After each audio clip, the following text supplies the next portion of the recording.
The MBA program at Missouri S&T is definitely designed to be unique amongst our competitors, definitely here in the state. And we did that by our emphasis in technology.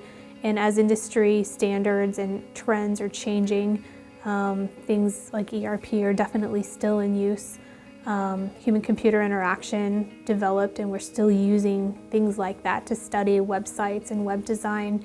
We're still branching out into business analytics and data science, and we're branching into things like cybersecurity. So we try to keep up a lot with the trends in industry as far as what we're doing and what curriculum we're providing to try to help our students be as employable as possible. Because we are at a technological university, our MBA is the best of both worlds. So we're making students take classes like artificial intelligence and machine learning, as well as the traditional business disciplines. So they have the ability to understand the tech and how that interplays with business and exactly makes them more cutting edge. Okay, we are number one for the most number of female students in a ranked MBA program. We are number two in the nation for the big data program. Sometimes they call that the business analytics and data science. We are number 6 for cybersecurity. We're working with industry. We try to pull our students into our research as much as they want to be involved. So a lot of MBA programs are 60, 72 to 84 credit hours, where our program is 36, which is consisting of 7 core courses in your standards, your marketing, your finance, accounting, those sorts of topics, and then you can pick 5 courses in an elective area. So we differentiate ourselves from the online program. We have what we call the distance program. Online, typically you watch, let's say, a video, and then you answer some questions in the exercise or assignments, whereas in our distance program, the residential MBA students and the distance MBA students are in the same class.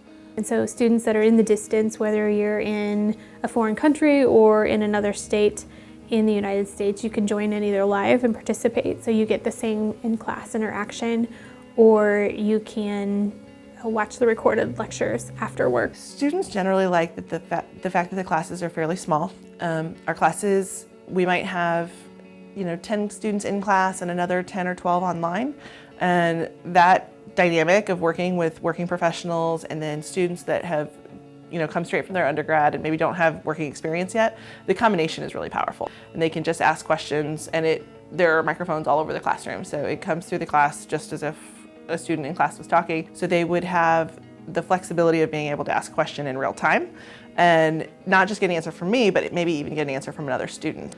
Our distance program is different than most MBAs online, because when you talk about online MBAs, most of them will say it's at a school, but this is an online degree. It's an online MBA.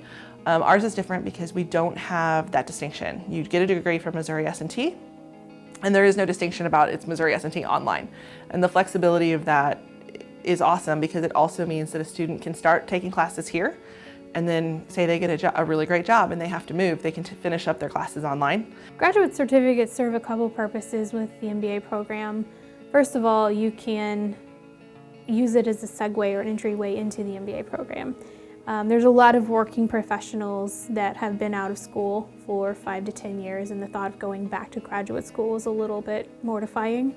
And so we try to help smooth that process. A lot of them have no desire to study for the GRE or the GMAT exam. It's costly, it's time away from work, and it's a lot of time and prep that they don't have.